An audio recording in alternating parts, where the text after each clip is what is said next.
Hello guys, welcome back to the channel. Today we are going to discuss about bypass factor of refrigeration and air conditioning. Yes guys, so what is bypass factor? Bypass factor is the factor which is used to calculate the amount of air which get unaffected. So how can we calculate that amount of air? We can use this formula. Yes guys, we can use this formula. So from where this formula has been derived? So this formula has been derived from this system. So what is this system? Let's discuss it. So यहाँ पे एक system दी हुई है. उस system में हमें दिखाया गया है कि एक कवरिंग है, इसको आप इंसुलेशन बॉर्डरी भी कह सकते हैं, इसके आउटर लेयर को, जहाँ पे एक इनलेट है और एक आउटलेट है. उसके आप मिडल पोर्शन में अगर देखें तो यहाँ पे आपको कॉइल्स दिखेंगी. ये कॉइल्स को हम हीटिंग की व कूलिंग कॉइल्स भी कह सकते हैं. बेसिकली क्या करती है, यहाँ से अगर देखिए ये पहला जो पोर्शन आपको दिखेगा ये इनलेट पोर्शन है. इस इनलेट पोर्शन से कुछ अमाउंट ऑफ एयर यहाँ पे इंटर करती है. उसके बाद आपको दिखेगा कि कुछ एक्स्ट्रा अमाउंट ऑफ एयर यहाँ से बाहर पड़ती है. बट एक्चुअली अंदर क्या होता है, तो यहाँ पे पहले हमें एजम्पशन किए हुए हैं. हमने एजम्पशन क्या किया है, एजम्पशन हमने ये किया है कि पहले हम एंट्री में 1 kg ऑफ एयर हम सप्लाई करेंगे सिस्टम को.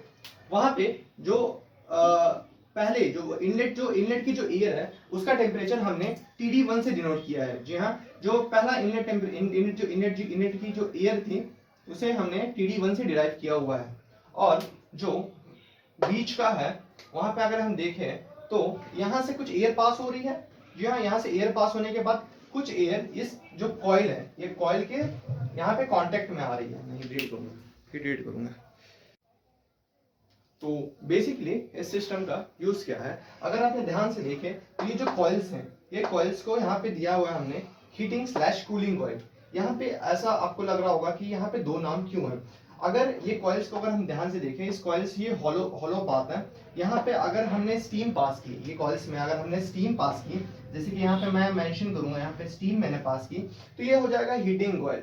अगर यहीं पे स्टीम के जगह अगर मैंने कोई भी सब्सटेंस जो कूल है, यानी कि यहाँ पे कूल्ड वाटर या फिर आपने कोई भी कूलेंट यूज किया, तो मैं यहाँ पे कूलिंग कॉइल ऐसे मेंशन कर सकता हूँ. बस समझाने के लिए मैंने ऐसे लिखा है यहाँ पे. तो उसके बाद ये यहाँ से स्टीम फ्लो होती है, उसका भी एक्स अमाउंट ऑफ टेम्परेचर यहाँ पे रहता है, जिसका हम डिनोट किया है TD3 से. उसे हमने TD3 से डिनोट किया है. इसके बाद एक्चुअल होता क्या है, तो यहाँ से इनलेट से 1 kg ऑफ एयर, 1 kg हमने एजम्पशन किया हुआ है, 1 kg ऑफ एयर जिसे हम TD1 यानी टेम्परेचर डिनोट, इसका टेम्परेचर जो इनिशियल टेम्परेचर है वो TD1 से डिनोट करता है, और जो इसका फाइनल टेम्परेचर है वो TD2 से हम डिनोट करते हैं. तो एक्चुअली यहाँ होता क्या है, यहाँ पे जो एयर है, जो एयर यहाँ से पास होती है इस कॉइल के कांटेक्ट में आने में, आपको पता है there are 3 modes of heat transfer, that is conduction, convection and radiation. तो एक्चुअली यहाँ पे होता क्या है, यहाँ पे जैसे ये एयर, यहाँ पे जो इन्वायरमेंटल एयर है वो जैसे कांटेक्ट आती है इस कॉइल के, एक्चुअली यहाँ पे स्टीम है, तो जैसे इस कांटेक्ट में आएगी इस कॉइल के, वो कंडक्शन के थ्रू, जो mode of heat transfer, conduction के थ्रू वो हीट इसकी ट्रांसफर होने लगेगी. तो इसकी हीट ट्रांसफर जो सब कुछ एक्स्ट्रा अमाउंट ऑफ एयर यहाँ से वो कॉइल के कांटेक्ट से जो बाहर आउटलेट की जा रही है, और कुछ अमाउंट यहाँ पे एयर की ऐसी है जो ऊपर से, जी हाँ, ऊपर से पास हो जा रही है, ऊपर से यहाँ से पास हो जा रही है. तो यह इसी को हम कुछ नहीं तो बाईपास कहते हैं. अगर आपको पता हो, फॉर एग्जांपल मैं आपको बताना चाहूंगा, अगर समझो आपको कहीं जाना है, ये आपका स्टार्टिंग पॉइंट है और ये आपका डेस्टिनेशन पॉइंट है, यहाँ से आपको जाना है. तो यहाँ से आपको जाना है, तो समझो ये मार्केट यार्ड का एरिया है, ये एरिया मार्केट यार्ड का है. तो आपने यहाँ से गूगल मैप यूज किया. गूगल मैप यूज करने के बाद गूगल आंटी ने आपको क्या बताया कि भाई यहाँ पे तो ट्रैफिक बहुत है, यहाँ से आपको ज्यादा समय लगेगा, तो आप क्या काम करो, आप इस रास्ते से चले जाओ, इस रास्ते से चले जाओ. तो इस रास्ते से जाने का मतलब ये जो रोड है, ये रास्ता आपके लिए बाईपास हो गया. तो यहीं पे ये एक्चुअल पाथ इनकी ये थी, जाने की एयर की एक्चुअल पाथ ये थी, बट कुछ अमाउंट ऑफ एयर यहां से निकल गया, मतलब ये पास हो गए, बाईपास हो गया. तो यही नाम इन्होंने दिया है बाईपास फैक्टर.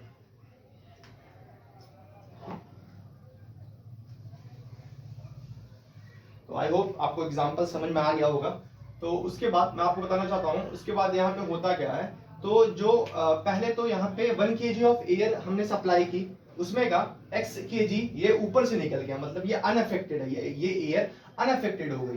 तो हमें क्या मिला, हमें मिला जो यहाँ की जो ईयर थी, यहाँ की ईयर का क्या हम कैलकुलेशन कैसे कर सकते हैं, तो कैलकुलेट कर सकते हैं 1 माइनस एक्स, मतलब ये जो 1 kg ईयर है और जो x अमाउंट यहाँ से गया, तो 1 माइनस एक्स हम करेंगे तो हमें यहाँ पे जो ये पाथ का जो है ईयर, वो इस पाथ की ईयर हमें बाहर मिल जाएगी, तो हमने उसे नोटेशन दी 1 माइनस एक्स kg, जी हाँ x kg।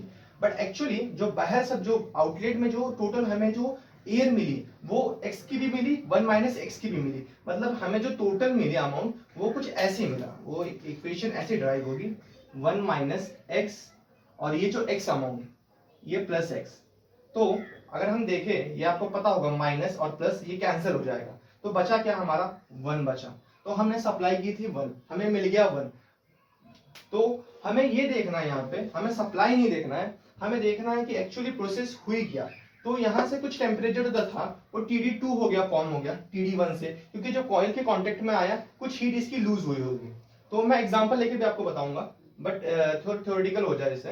तो यहाँ पे जो है जो पहले से अमाउंट जो एयर वहां पे पास हो गई उसे हमने TD1 नोटेशन दी, और जो फाइनल जो हमें कांटेक्ट कॉइल से जो कांटेक्ट मिल गई वो हमें TD2 हमने नोटेशन दी।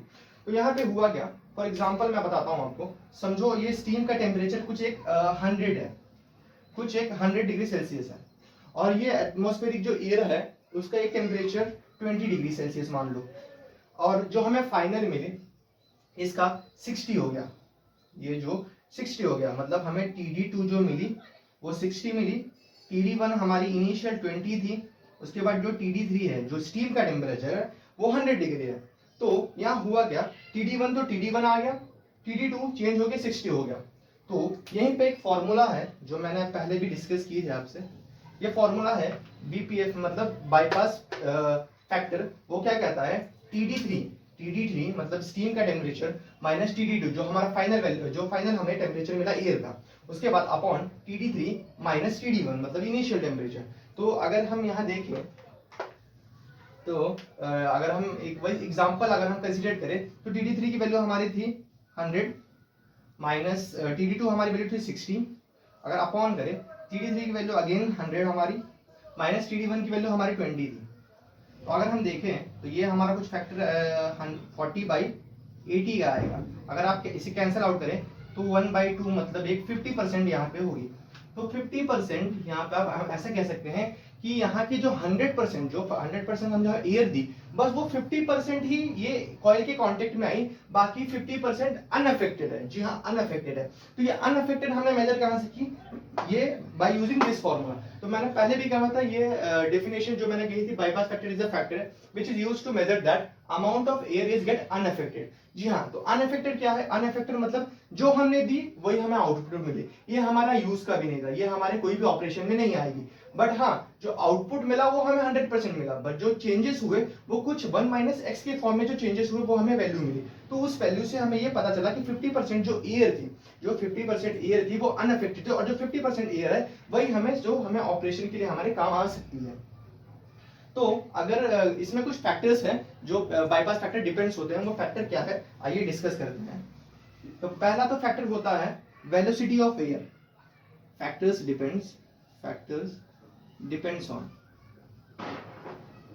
बेसिकली BPF कह सकते हैं बाईपास फैक्टर डिपेंड्स ऑन। सो पहला फैक्टर है हमारा वेलोसिटी ऑफ एयर। जी हाँ, ये पहला फैक्टर वेलोसिटी क्यों है, क्योंकि आपके ऊपर डिपेंड करता है कि वेलोसिटी एयर की, वेलोसिटी मतलब स्पीड, एयर की स्पीड कितनी है, उसके ऊपर भी डिपेंड करता है कि बाईपास फैक्टर क्या हो सकता है। मतलब अगर स्पीड ज्यादा हो तो कुछ ज्यादा अमाउंट में भी आपको यहाँ पे रिजल्ट मिल सकता है, जो भी पहले 50% था। और उसके बाद दूसरा फैक्टर हमारा है कंस्ट्रक्शन ऑफ कॉइल्स।